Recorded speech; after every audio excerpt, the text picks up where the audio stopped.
Venkateswara creations banner పైన ఈ చిత్రాన్ని మనకి అందించి ఒక ట్రెండ్ సెట్టర్ మూవీని ఇస్తూ ఒక ట్రెండ్ సెట్టింగ్ ప్రొడ్యూసర్గా బ్లాక్ బస్టర్ ప్రొడ్యూసర్గా ఎమర్జ్ అయినటువంటి ప్రొడ్యూసర్ దిల్ రాజు గారికి ఇప్పుడు సాధారణంగా వేదికపైకి ఆహ్వానం పలికేస్తున్నాము. లెట్స్ వెల్కమ్ దిల్ రాజు గారు ఆన్ స్టేజ్.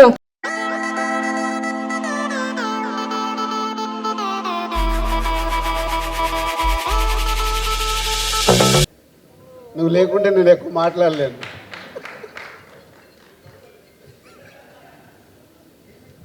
మన గొడవలు, మన ప్రేమలు, మన విజయాలు అన్నీ మాట్లాడుకోవాలి. సుక్కు మాస్టర్ అందరికి నమస్కారం. Thank you Bunny.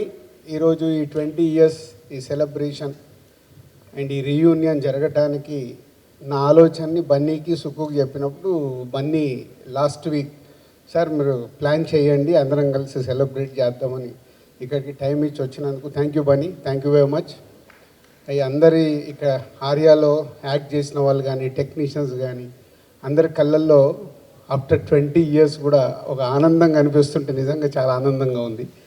అంటే బన్నీ నేను సుకు కలిసినప్పుడు చాలాసార్లు మాట్లాడుకునే విషయం అంటే ఈరోజు ఈ ఈవెంట్లో అందరూ సక్సెస్ఫుల్గా టాప్ పొజిషన్లో ఉన్న బన్నీ, సుక్కు, నేను, దేవి, రత్నవేల్ గారు, శంకర్ గారు ఇలా చెప్పుకుంటూ పోతే సుబ్బరాజు అందరూ అంటే ఒక సినిమాతో ఇంత మ్యాజిక్ జరగడం అనేది నాకు తెలిసి తెలుగు సినిమా ఇండస్ట్రీలో కాదు ఇండియన్ ఫిలిం ఇండస్ట్రీలో దిస్ అ స్పెషల్ ఫిలిం.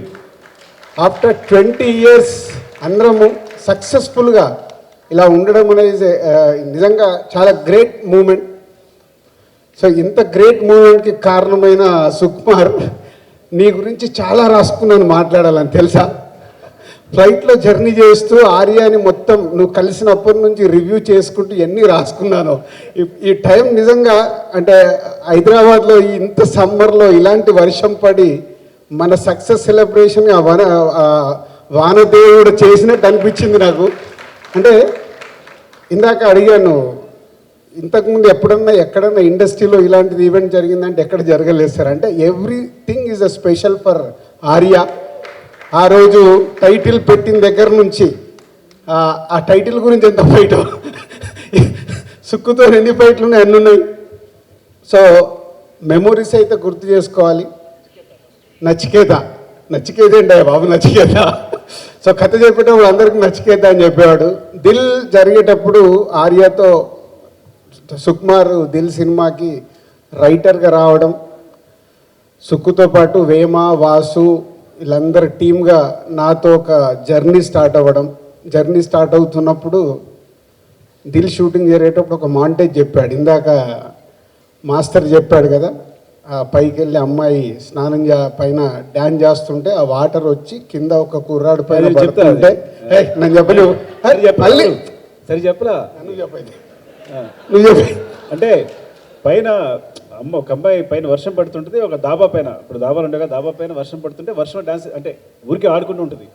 అప్పుడన్నీ కొంచెం హైపోథెటికల్ ఉండేవి కదా మూమెంట్స్ అన్నీ. అమ్మాయి డ్యాన్స్ చేస్తూ ఉంటుంది, చేస్తుంటే వాటర్ అంతా వచ్చి ఒక పైప్ పైన డాబాలో వాటర్ అంతా ఒక పైప్ కింద పడుతుంటుంది కదా, ఆ పైప్ కింద వాటర్ ఫీల్ అవుతూ హీరో ఉంటాడు అనమాట. ఇది చెప్పిన మాంటేజ్. ఈ మాంటేజ్ చెప్పిన వెంటనే ఆయన నువ్వు డైరెక్షన్ చేస్తున్నావు నా బ్యానర్లో ఉన్నాడు. అంటే అంత ఫస్ట్ సినిమా నాకు దిల్ జరుగుతుంది, ఇంకా అది రిలీజ్ కావాలి, అసలు నా పరిస్థితి ఏంటో నాకు తెలియదు. బట్ ఎంత కాన్ఫిడెన్స్ అంటే ఆ మాంటేజ్ భలే ఉంది సుక్కు, అసలు మామూలుగా లేదు అని ఒక జర్నీ. అంటే నాకు అందరు అసిస్టెంట్ డైరెక్టర్లతో వీళ్ళందరితో ప్రొడ్యూసరు అసిస్టెంట్ డైరెక్టర్ రిలేషన్ కంటే ఒక క్లోజ్ అసోసియేట్ అయ్యేది మా అందరికీ. అలా జర్నీ స్టార్ట్ అయింది. దాని తర్వాత సుకుమార్ అన్నపూర్ణ 7 acresలో దిల్ సాంగ్ జరుగుతుంది సార్ నేను కథ చెప్పాలి అన్నాడు. అంటే కొంచెం మాయ చేశాను. యాక్చువల్గా మధ్యాహ్నం రెస్టారెంట్లో నిద్రపోయేవారు, ఈయన డోర్ ఓపెన్ చేస్తే నేను మెలుగు ఉండేవాడిని కావాలని. సో పక్కన నా సిన్సియారిటీ గుర్తించాలి అని. అప్పుడు నిద్ర పట్టేది కాదనుకోండి. అలా ఆఫీస్కి వెళ్ళాక ఈ కథ వినడం జరిగింది. ఫస్ట్ హాఫ్ అసలు వినగానే ఇందాక దేవి చెప్పినట్టు ఒక మ్యాజిక్ ఏంటి అని అలా జర్నీ స్టార్ట్ అయ్యి కథని జర్నీ చేస్తూ దిల్ కంప్లీట్ చేసాం. దిల్ కంప్లీట్ అయిన తర్వాత దిల్ రిలీజ్ రోజు ముందు చెప్పా, దిల్ హిట్ అయిందనుకో నేను ప్రొడ్యూసర్గా నిలబడతా, అప్పుడు నీకు అవకాశం ఇస్తా. సో మార్నింగ్ షో అయ్యి సంధ్యా థియేటర్కి వెళ్ళి బయటకు వస్తుంటే ఊరు నుంచి ఫోన్ చేశాడు సుక్కు, సార్ ఏంటి అని, సూపర్ హిట్, ఇప్పుడు నువ్వు బస్ ఎక్కి రావచ్చు.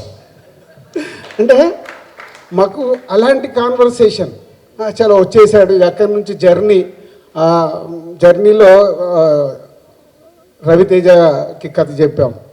రవి బాగుంది అంటే ఊరికి ఆప్ చేస్తున్నా, గుర్తుంచుకోండి ఏం చెప్పబోతున్నారు, గుర్తుండదు కదా. అంటే నేను ఎంత సిన్సియర్ ఫ్రాంక్గా చెప్పాలంటే, సినిమా చేస్తానని చెప్పారు కానీ చేస్తారు అనుకోలే, నేను ఊరికే ప్రామిస్ చేస్తారనుకుని. కానీ సినిమా హిట్ అయింది, వెంటనే ఫోన్ చేసి రా సినిమా చేద్దు కానీ 2:00 మా థియేటర్కి వెళ్ళి ఇలా బయటకు వచ్చే సుక్కు ఫోన్ వచ్చింది. అందరు అప్రిషియేట్ చేస్తున్నారు దిల్ గురించి. అంటే ఆ నమ్మకం చెయ్యాలి, ఒక చాలా కొత్తగా చేశాడు. అలా జర్నీ స్టార్ట్ అయింది. రవిని కలిసాము, ఒకరోజు ప్రభాస్ దగ్గరికి వెళ్ళాము. ప్రభాస్ తర్వాత సో ప్రభాస్ కూడా అప్పటికే 2 సినిమాలు చేస్తున్నాడు. ఈ జర్నీలో Dil cinema preview show Tarun ఎవరో చూస్తామనంటే ప్రసాద్ ల్యాబ్లో షో వేసాము. సో మేమిద్దరం అక్కడ చెట్టు కింద నిలబడుతుంటే ప్రభాస్కి షో వేసాము. ఎవరికి?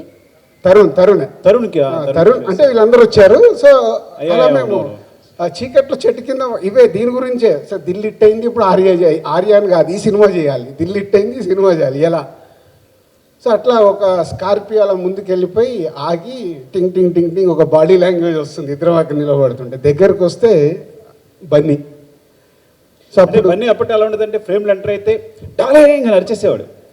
ఆ ఫ్రేమ్ అవుట్ అయిన తర్వాత కూడా ఆ డార్లింగ్ వినిపిస్తూ ఉండేది. ఎందుకంటే అరుస్తూనే ఉండేవాడు అన్నమాట ఎక్కడి వరకు, అంత ఎనర్జీ అప్పట్లో.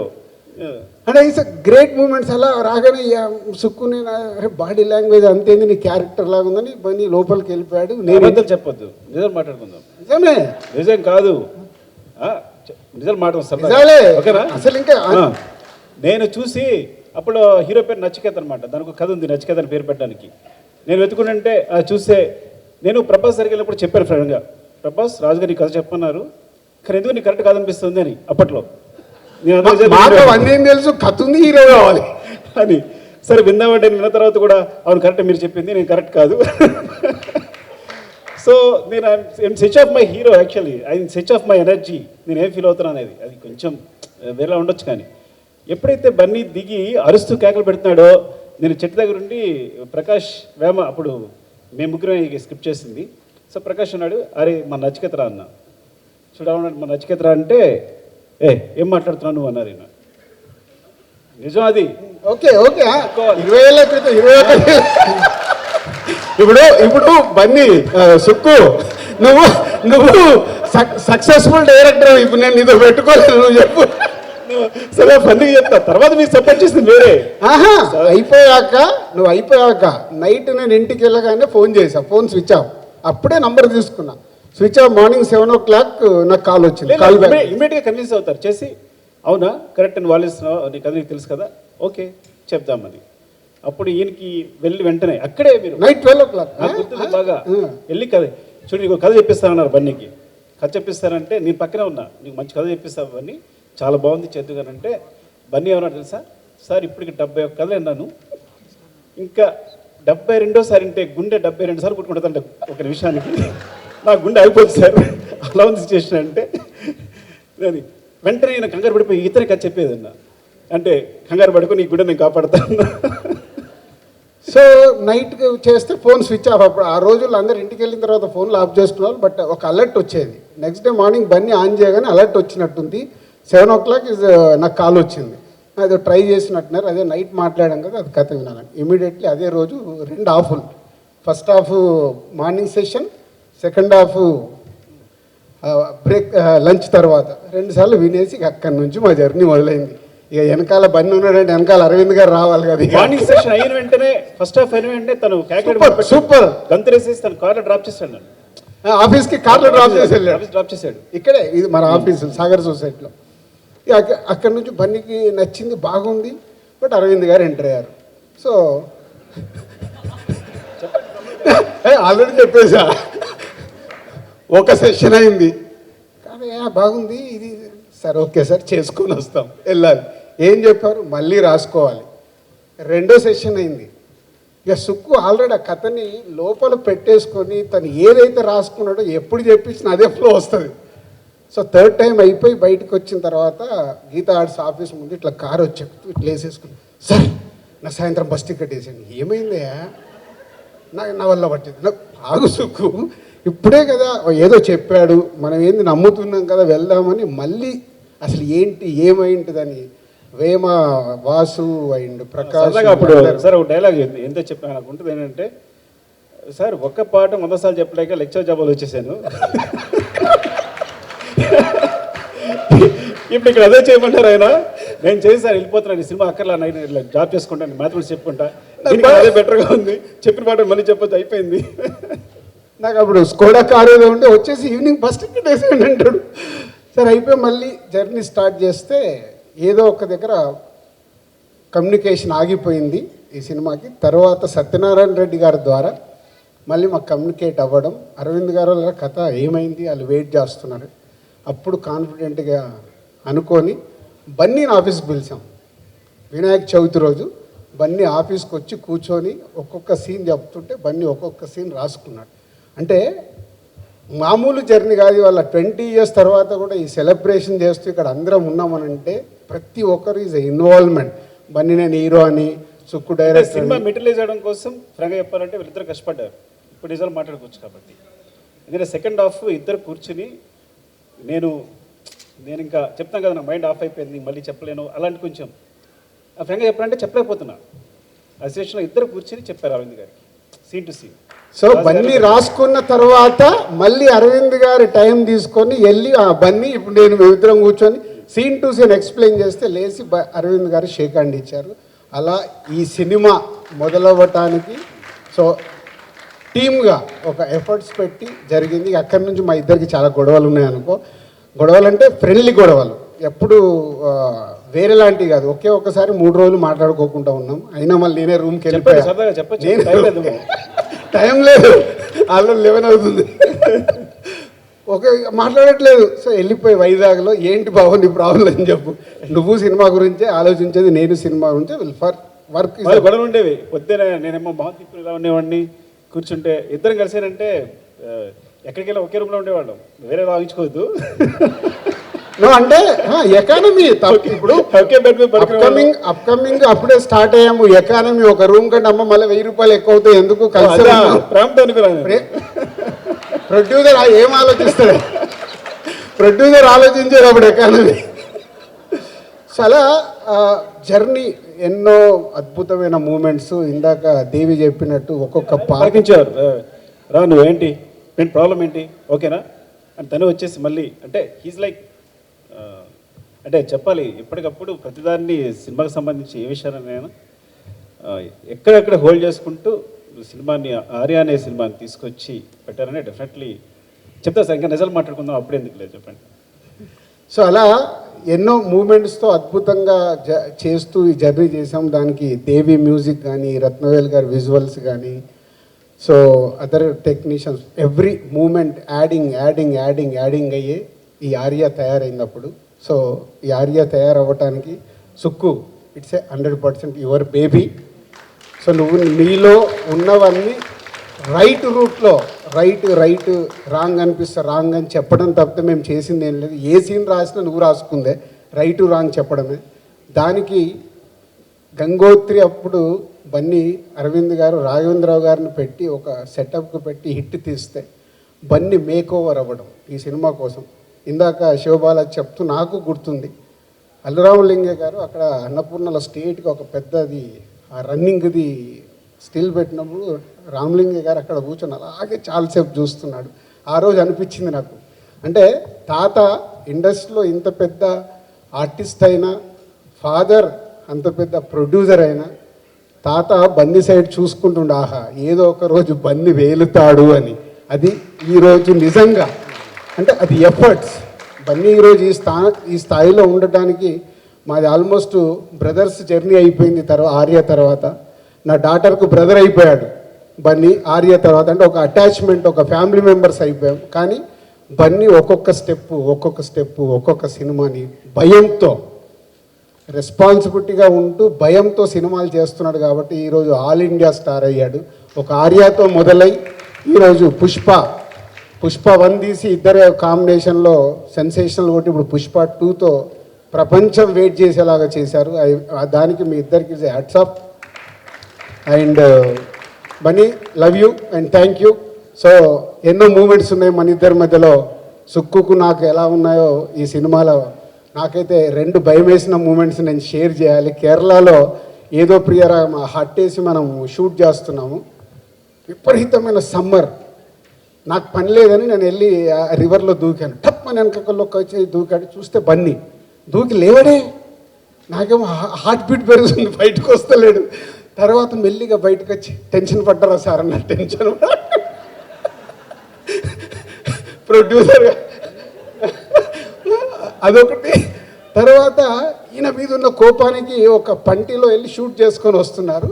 ఆ పంటి మెల్లిగా బెండే ఇలా సుక్కు ఏంటంటే ముందు కాదు నన్ను ఏం షేర్ చేయాలి. యాక్చువల్గా అరవింద్ గారు సార్కి ఫోన్ చేశాం, అడిగేంటి పైది దూకొచ్చారు. నేనేంటి అక్కడ దూకినప్పుడు రాజు గారు దూకారు, తేలిపోయారు, పైకి వచ్చారు. నువ్వు దూకావు, అది నేను ముందు చెప్పాలి కాదు. ఫస్ట్ ఆ సినిమాలో జంప్ చేసేది ఉంది కదా, డాడీ అసలు ఒప్పుకోవట్లేదు. నో రివర్లో దూకేది ఏం లేదు అంటే నేను ఫోన్ చేసి ఎవరో వాసు ఎవరో కల్పిస్తే సరే ఏం కాదు సార్ కిందంతా సెట్ వద్దే అంటే సార్ మీ కొడుకు మీద అంత టెన్షన్ ఉంటే ఫస్ట్ నేను దూకుతా, నేను వెళ్ళిపోయి తర్వాత దూకమంటే నిజంగా వెళ్ళి దూకేసా. నేను దూకి మొత్తం అక్కడ రెడీ పెడితే షార్ట్ బన్నీతో తీశారు. సో ఆ షార్ట్ కంప్లీట్ అయింది. ఇప్పుడు నువ్వు చెప్పు నీ ఎపిసోడ్. నేను అప్పుడు 100 రోల్స్ ఎన్ని అయినట్టున్నాయి. ఈయనకేమో కోపం ఏమో ఎక్కువ తినేస్తా కదా రీల్స్ అన్ని. 400 ఎవ్రీ 100కు స్వీట్ పెట్టాలి. సో కొట్టాలి. మాట్లాడితే 100 అయిన వెంటనే కొట్టేవాడు. ఈయన స్వీట్ ఇచ్చి వెనకాల ఫట్ ఫట్ కొడుతుండేవాడు. చెయ్యిలో విరిచేస్తుండేవాడు పట్టుకుని. ఫ్రాంక్గా చెప్పాలంటే ఇది పాత నొప్పి, ఈ చెయ్యి ఇంకా నొప్పి ఉంది నాకు.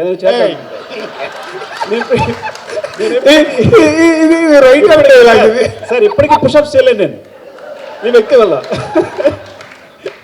సో సో సో నేను అనుకున్నాను రాజుగారు దూకారు, బయటకు వచ్చారు. బన్నీ దూకాడు, పైకి వచ్చాడు. ఓహో మనం కూడా దూకే బయటకు వచ్చేసాము అనుకున్నా. ఏంటి దూకే నేను తోసేస్తున్నాడు. నేను ఆల్మోస్ట్ దూకైపోయాను. ఎవరు ఆప్ చేస్తారు, నువ్వే ఆప్ చేస్తుంటున్నావు. తనకి ఈత రాదే సంథింగ్ అని. నేను రాకపోయినంటే దూకితే పైకి వస్తాం అనుకుంటున్నా. అప్పుడే పోయిండేవాడు, లేదంటే ఈ వ్యక్తి తోసిండేవాడు కొంచెం ఉంటే నన్ను.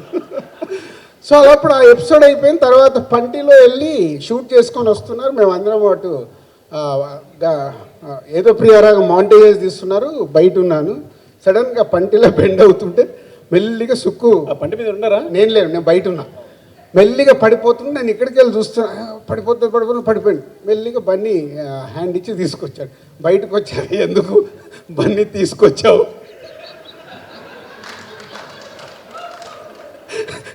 వదిలేస్తే అయిపోయేది, నాకు పీడ పోయేది కదా. అంటే వాళ్ళిద్దరు ఈ సినిమా హిట్ అవుతే ప్రామిస్ చేయించుకున్నారు. అంటే బన్నీ ఫ్యామ్ చేస్తున్నాడు. నాది 7 సినిమాలు చేయాలి నువ్వు బయటకు రాగానే. సో ఇలా ఎన్ని సరదా మూమెంట్లు అంటే ఒక సినిమాని నా ఈ 56 సినిమాలైనాయి. Arya is forever. ఆ ఎంజాయ్మెంట్ కానీ ఆ జర్నీ కానీ ఇంకా అది మళ్ళీ దొరకదా. అంటే is a beginning days efforts పెట్టి జర్నీ చేసి అందరము ఒక టీం లాగా చేసి సక్సెస్ కొట్టడం. 125 డేస్ ఆ సినిమా ఆడుతున్న రోజులు ప్రమోషన్ చేస్తూ, ట్రిప్పులు వేస్తూ, జర్నీలు చేస్తూ మొత్తం ఆంధ్రప్రదేశ్ మొత్తం పాత ఆంధ్రప్రదేశ్ మొత్తం తిరిగాం. ఏ జిల్లా వదిలిపెట్టకుండా అంత ఎంజాయ్ చేసాం ఈ సినిమాని. ఆ ఎంజాయ్మెంట్ మళ్ళీ ఈరోజు 20 ఇయర్స్ తర్వాత కూడా కలగడం చాలా happy. Thank you Sukku, thank you Bunny and Devi, Rathnavel గారు, everyone, all technician, Shankar master and Seenu, Bablu and Sastry గారిని మిస్ అయ్యాం. శాస్త్రి గారి పాటలల్లో ఒకరోజు సుక్కు ఏదో టప్మని లిరిక్ మార్చుకున్నాడు, గుర్తుందో లేదు? అవునవును. ఆయన నాకు one side love oh my brother లో రాత్రి మేము ఒక కూల్ డ్రింక్ లో 2 స్టాల్ వేయక్కర్లేదు, సొల్లు కబులు చెప్పక్కర్లేదు, ఏదో రాసి వేసాం. సో 2 లైన్లు మార్చాడు. సాంగ్ రిలీజ్ అయ్యాక శాస్త్రి గారు నాకు ఏందయ్యా నేను రాసి ఇచ్చింది. మమ్మల్ని తిట్టారు పిలిచి, అరే మీరు పేరుని రాసుకోవచ్చు కదరా, ఎందుకు రాశారా మీరు, సొల్లు కబుర్లు అనేది సొల్లు అనేది ఉర్దూ పదరా, తెలుగు కదరా అని చెప్పి మా ఇద్దరిని దారి తిట్టారు అప్పుడు. సో అలా ఒక్కొక్కటి దేవితో కానీ శాస్త్రి గారితో కానీ, అలాగే we missed Madhu, mixing Madhu. So Madhu కూడా అప్పుడు ఎంతో ఎఫర్ట్స్ పెట్టి ఈ సినిమాకి ప్రతి ఒక్కటి కేర్ తీసుకున్నాడు. And Sukku team Prakash, Vema, Vasu and అప్పుడు అసిస్టెంట్ డైరెక్టర్గా ఉన్న వేణు, సురేష్, భాస్కర్, ఇలా ఒక్కొక్కరు ఈ సినిమా రిలీజ్ అయిన తర్వాత ఈ సినిమాకు పనిచేసిన వాళ్ళు ప్రతి ఒక్కరు డైరెక్టర్ అయిపోయారు. ఆర్య సినిమాకి పనిచేసిన ప్రతి ఒక్కరు డైరెక్టర్ అయ్యారు. కొందరు సక్సెస్ఫుల్గా ఉన్నారు, ఒకరు అట్లీస్ట్ అటెంప్ట్ చేశారు. సో ఒక్క సినిమా మా అందరి జీవితాల్లో ఒక టర్నింగ్ చేసి ఈరోజు 20 ఏళ్ళ తర్వాత కూడా ఇక్కడ నిలబడ్డామంటే ఓన్లీ ఆర్య ఒక విజయంతో అక్కడి నుంచి కష్టపడుతూ బన్నీ కానీ, సుక్కు కానీ, నేను కానీ, దేవి కానీ, ర్యాండీ కానీ అందరం అంటే ఇంతమంది ఒక సినిమా ద్వారా ఇంత పెద్ద పొజిషన్లో ఉండడం ఇవాళ పాన్ ఇండియా అయిపోయింది. మా అదృష్టానికి Bunny pan India star, Sukku pan India director, Devi pan India music director, నేను పాన్ ఇండియా సినిమాలను తీస్తున్నాను. అంటే ఒక గ్లోబల్ ఒక మార్పు వచ్చింది. ఆఫ్టర్ 20 ఇయర్స్ అందరం ఇలా ఉన్నందుకు ఒక ఆర్య మాకు ఇచ్చిన ఎనర్జీ, దాన్ని కాపాడుకుంటూ ఇంకా అందరం ముందుకు వెళ్ళాలి. అది మాకు అందరికీ ఛాలెంజ్. So thank you. ఎవరైనా మిస్ అవుతే క్షమించాలి. గ్రేట్ మెమొరీస్ మాకు Arya. Thank you Sukku, love you. Sorry, ఇందాక ఫీల్ మై లవ్ సాంగ్ పాడిన తర్వాత మెయిన్గా ఒక మనిషి గురించి మాట్లాడుకున్నదే మా చంద్రబోస్ గారు. ఆయన సుక్కుబాయ్ కాన్సెప్ట్ చెప్పడం అద్భుతమైన లిరిక్స్ మాకు రాసిచ్చారు feel my love. Thank you Bose గారు. అండ్ యూఎస్లో ఉన్నారు, రాలేకపోయారు. So please give a huge round of applause to Bose గారు. ఎందుకంటే అది మాత్రమే కాదు, దాని తర్వాత సుక్కుబాయ్ది, బోస్ గారిది, అంటే మేము ముగ్గురు ఎప్పుడు సాంగ్స్ మీద వర్క్ చేసినా ఎంత అందంగా ఉంటుందంటే వాళ్ళిద్దరు డిస్కషన్ చూసి నేను ముచ్చట పడుతుంటాను అనమాట. సో మేము కొట్టుకుంటున్నామా, తిట్టుకుంటున్నామా, ప్రేమించుకుంటున్నామా కూడా అర్థం కాదు, అలా ఉంటుంది సాంగ్ మేకింగ్ అప్పుడు. And I learn a lot from సుక్కుబాయ్ అండ్ బోస్ గారు.